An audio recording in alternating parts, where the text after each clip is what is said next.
Assalamualaikum warahmatullahi wabarakatuh. Jumpa perdana dengan saya, si tukang ahlinya tukang di As Official. Pada perjumpaan perdana kali ini, saya akan mengulas renovasi rumah yang heboh, murah, tanpa harus pindah. Bicara masalah merenovasi rumah atau membangun rumah, hal yang menentukan harga adalah pemilihan jenis konstruksi yang tepat, serta metode kerja yang inovatif, dan tentu saja efisien dalam penggunaan material. Ketika hal tersebut di atas apabila diterapkan dengan benar, maka akan bisa mengurangi penggunaan material, meminimalisir penggunaan material bantu, mempercepat waktu kerja, memperkecil upah kerja, tidak perlu banyak bongkar bangunan lama, dan bisa dikerjakan secara parsial tergantung dari ukuran dompet kita, teman-teman.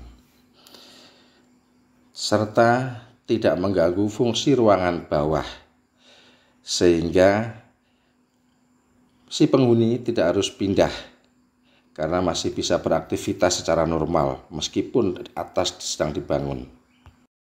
Nah, sekarang kita akan mengulas mengenai konstruksi apa yang akan kita pakai dan material apa aja yang akan kita gunakan.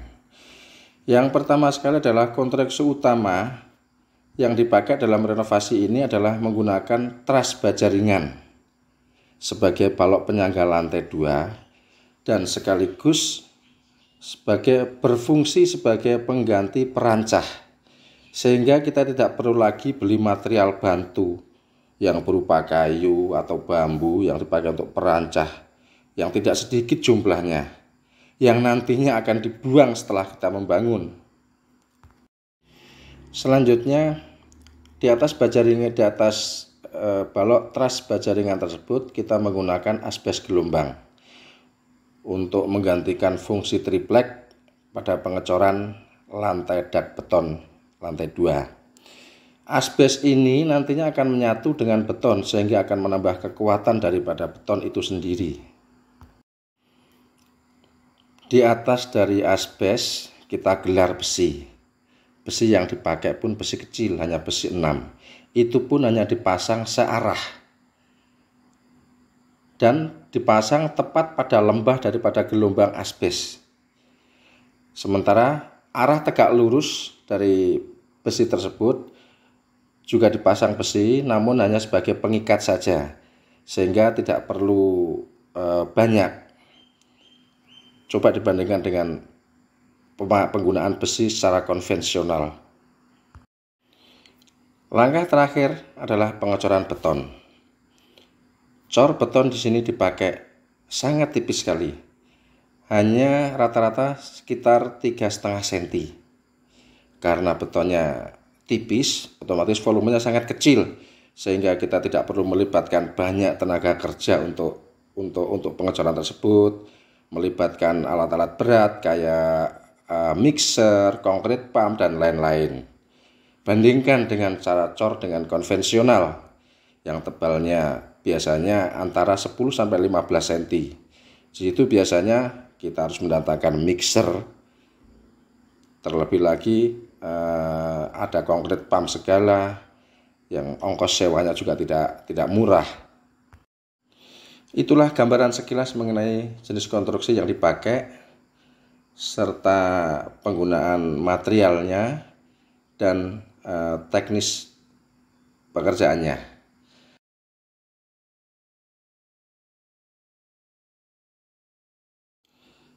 Dengan menggunakan metode kerja seperti yang sudah dijelaskan, bangunan bawah masih tetap utuh, tidak rusak,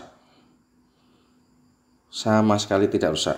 Bahkan plafon pun masih tetap utuh, sehingga penghuni masih merasa nyaman beraktivitas di bawahnya, sehingga kita tidak perlu lagi harus ngontrak atau pindah rumah selama proyek berlangsung. Oke, langsung saja kita saksikan videonya. Tonton terus sampai tuntas agar tidak salah mengerti, agar tidak salah paham. Dan jangan lupa subscribe, like, and share. Jika ada yang ingin ditanyakan atau konsultasi, silahkan tulis di kolom komentar, gratis. Kita keliling sebentar untuk melihat-lihat bentuk asli rumahnya sebelum direnovasi.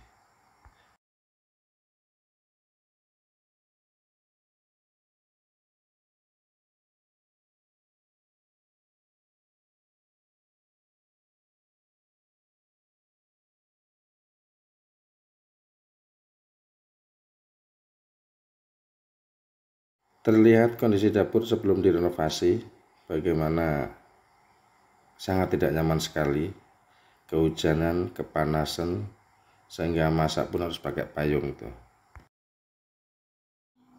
Kita masuk ke tahap 1 yang didahului dengan pembuatan kolom-kolom dan dinding yang dilakukan bersamaan. Ini adalah untuk membuat dapur dan ruang makan. Selanjutnya pemasangan atap untuk dapur.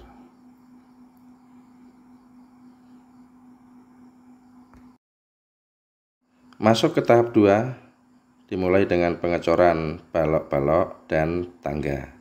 Dan karena ada tangga di situ, maka konstruksinya di sini saya buat komposit beton dengan baja ringan. Ya, selanjutnya pemasangan asbes, dilanjutkan dengan pemasangan besi. Kita lihat itu besi digelar, dan selanjutnya pengecoran.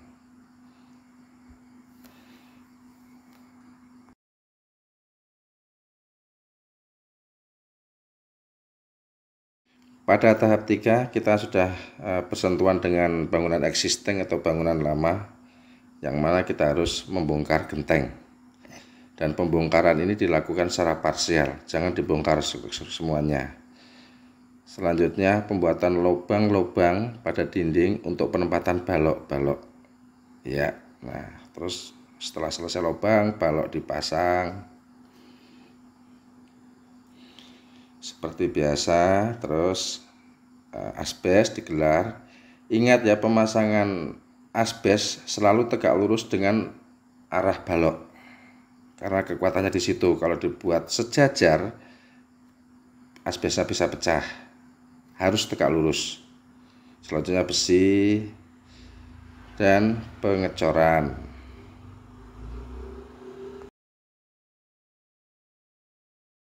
Tahap keempat, urut-urutannya sama persis dengan tahap ketiga. Pembongkaran genteng, pembuatan lubang-lubang pada dinding untuk penempatan balok-balok. Dilanjutkan pemasangan asbes, gelar besi, dan pengecoran.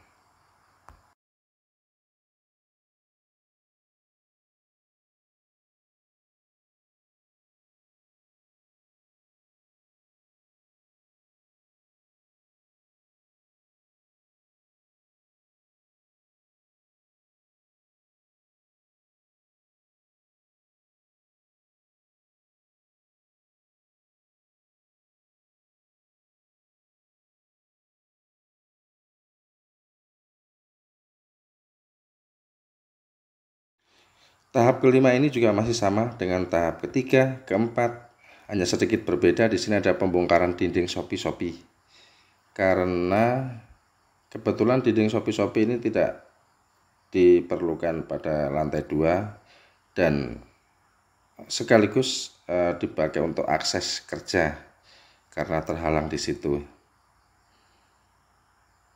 Seperti biasa, pembuatan lubang, terus pasang balok,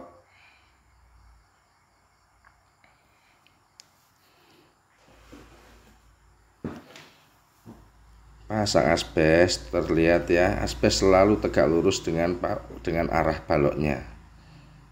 Itu yang harus diingat, jangan sampai searah. Terus gelar besi,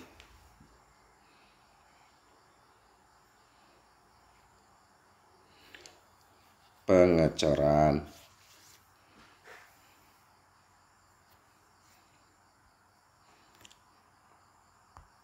nah sekarang sudah tahap ke-6 atau tahap terakhir, di mana ada juga sedikit perbedaan, ada sedikit beda pada tahap 6 ini.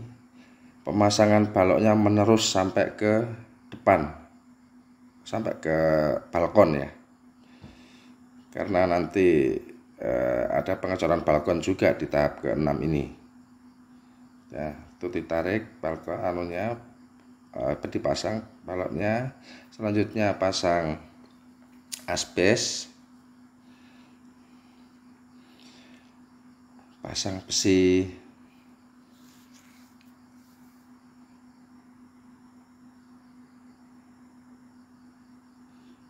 dan pengecoran. Nah, untuk ruangannya sudah selesai mengecor, berarti sudah selesai. Kita langsung masang asbes di balkon. Nah, ini terlihat ya, balok-baloknya sudah terpasang. Jadi balok yang dari dalam tadi menerus sampai ke balkon. Nah, kita langsung pasang asbesnya. Nah, pasang besi,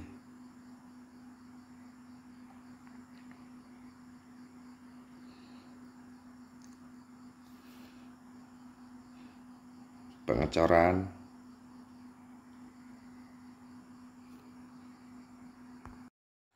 demikian selesai sudah renovasi rumah tinggal sampai dengan pengecoran dak lantai 2. Di video berikutnya kami akan mengulas tentang masalah detail pekerjaannya, dimensi dan ukur-ukurannya, serta perhitungan strukturnya sehingga kita tidak ragu terhadap kekuatannya, termasuk juga estimasi biaya. Yang jelas dari sisi biaya dapat ditekan secara signifikan, hanya butuh sekitar 10% dari biaya renovasi yang dilakukan dengan cara konvensional, karena metode ini tidak membutuhkan material bantu seperti perancah, papan-papan, kayu, bambu, paku, dan lain-lain. Juga karena metode ini strukturnya sangat ringan, tidak perlu memperbaiki struktur bawah bangunan existing. Misalnya pembuatan pondasi baru, pembuatan tiang-tiang kolom yang baru untuk menyangga bangunan yang di atasnya. Meskipun demikian, tetap harus dilihat kualitas dari bangunan existing tersebut. Wassalamualaikum warahmatullahi wabarakatuh.